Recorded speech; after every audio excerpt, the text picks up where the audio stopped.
Bismillahirrahmanirrahim. Assalamualaikum warahmatullahi wabarakatuh. Halo teman-teman, bagaimana kabarnya hari ini? Semoga teman-teman semua selalu sehat ya.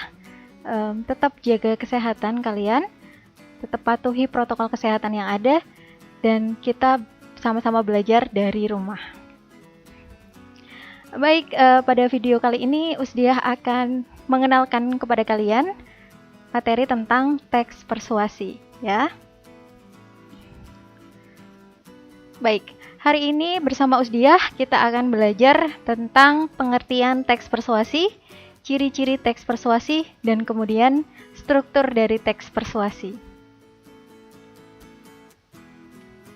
Ya, apa yang kalian pikirkan ketika mendengar tentang teks persuasi?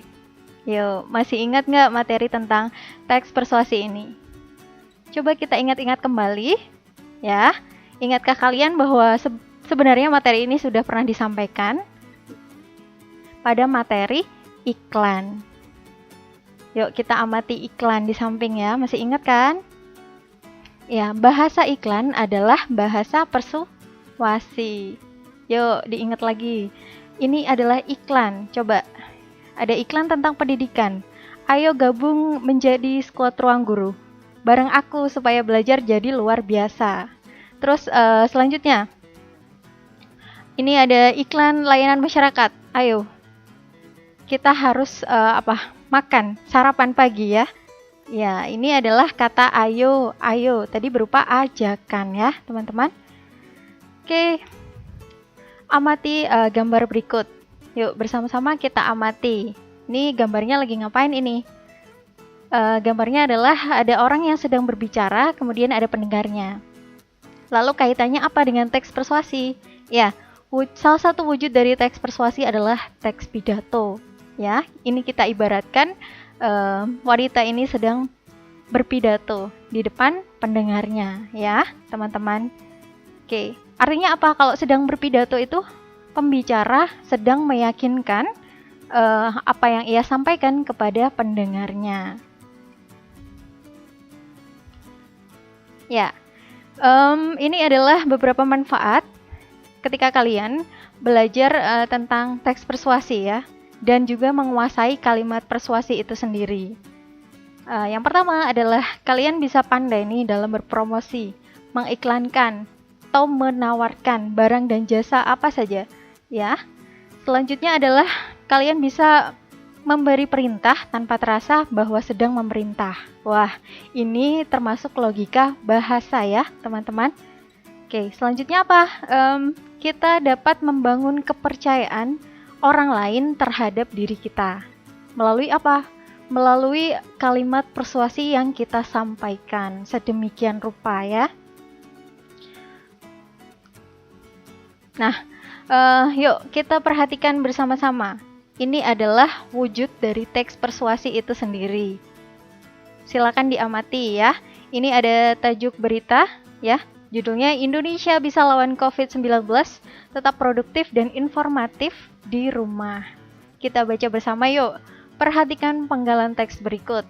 Guna mencegah penyebaran virus COVID-19, pemerintah telah mengeluarkan kebijakan menjaga jarak fisik dan kebijakan bekerja, belajar, dan beribadah dari rumah. Namun, kalian yang beraktivitas di luar rumah, jangan lupa selalu pakai masker.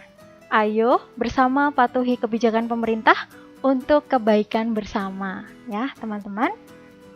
Itu adalah salah satu bentuk dari teks persuasi yang bisa kita temukan di internet, ya. Oke, kenapa kita bisa menyebut ini sebagai teks persuasi?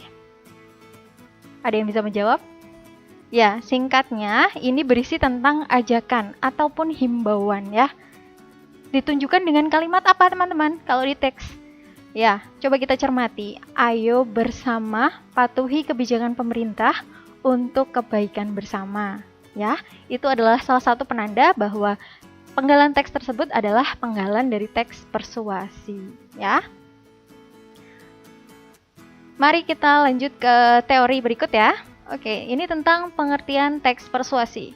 Yakni teks yang bertujuan untuk mengajak pembaca ataupun pendengar ya untuk melakukan hal-hal yang telah disampaikan oleh si penulis itu sendiri.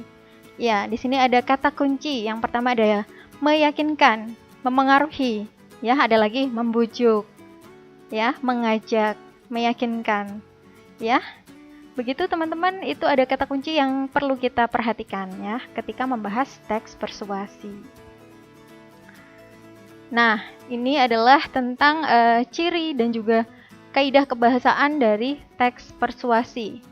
Ya, kita mulai dari yang pertama, karena tadi teksnya bertujuan untuk meyakinkan, kemudian membujuk, maka yang pertama adalah teks ini harus menampilkan himbauan dan juga ajakan. Kita bisa mencermatinya ya dari kata-kata yang muncul, seperti kata harus, mari, ayo, jagalah, pakailah. Nah, kalau pakailah dan jagalah ini apa? Ini adalah kata-kata yang menggunakan partikel lah, ya, itu indikasi kata atau kalimat imbauan dan juga ajakan. Baik, selanjutnya adalah apa?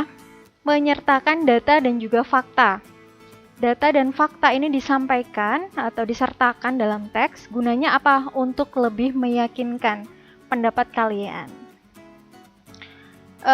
Selanjutnya, teks persuasi ini tidak terlepas dari saran, ajakan, dan juga pertimbangan ya. Selain tadi menghimbau, mengajak, tapi kita juga harus memberikan saran, kemudian arahan dan juga pertimbangan terkait dengan isu yang dibahas dalam teks persuasi tersebut. Oke, selanjutnya apa ini? Penulis berusaha untuk memengaruhi pembaca. Ini sebagai tujuan awal dari teks persuasi, memang tujuannya adalah untuk memengaruhi.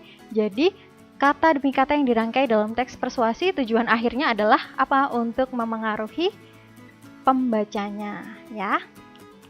Oke, kita lanjut. Ini adalah struktur teks persuasi. Struktur. Ya, kita ingat, struktur adalah unsur-unsur atau bagian yang menyusun teks itu sendiri. Ya, yang pertama adalah apa? Di teks persuasi itu terdiri dari bagian pengenalan isu yang pertama. Kemudian yang kedua apa? Rangkaian argumen. Yang ketiga ada pernyataan ajakan. Kemudian yang keempat adalah penegasan kembali. Ya, ini adalah penjelasannya. Yang pertama, pengenalan isu. Ya, di bagian ini merupakan bagian pengantar. Ya, secara umum ini kita penulis berusaha untuk melakukan pengenalan terhadap masalah. Ya, kita kenalkan masalah yang akan diangkat di bagian pengenalan isu atau pengenalan masalah ya, teman-teman. Oke, selanjutnya pada bagian rangkaian argumen. Isinya apa, Us? Ya, ini isinya adalah sejumlah pendapat ataupun argumen ya yang terkait dengan isu yang akan dibahas dalam teks. Ya, pengungkapan fakta ini untuk apa? Untuk mendukung pendapat ataupun argumen kita, ya. Begitu. Selanjutnya adalah pernyataan ajakan. Ini adalah pernyataan ajakan, itu inti dari teks persuasi itu sendiri. Isinya apa? Ya, ini ada ajakan, dorongan, himbauan yang ditujukan kepada pembaca. Ya, ini bisa secara langsung ya, pakai kata-kata ayo, jangan, secara tegas ya disampaikan. Kemudian ada juga yang maknanya tersirat dan juga seperti itu ya, teman-teman. Kemudian yang terakhir adalah penegasan kembali ya, bagian menegaskan kembali pernyataan tentang ajakannya, kemudian fakta dan sebagainya yang sebelumnya itu sudah pernah disampaikan. Artinya apa? Kalau disampaikan sampai 2 kali berarti bagian ini penting ya. Informasi yang disampaikan adalah penting. Baik, kita sudah sampai di penghujung. Ini ada pertanyaan dari Usdiah untuk teman-teman semuanya ya. Struktur apakah yang merupakan inti dari teks persuasi? Ayo, masih ingat gak di antara 4 struktur tadi, bagian manakah yang merupakan inti dari teks persuasi? Silakan mohon dijawab di kolom komentar ya, teman-teman semua. Baik, kiranya cukup ya yang disampaikan dalam video ini. Apabila ada kekurangan dan kesalahan dari Usdiah, mohon maaf. Wassalamualaikum warahmatullahi wabarakatuh.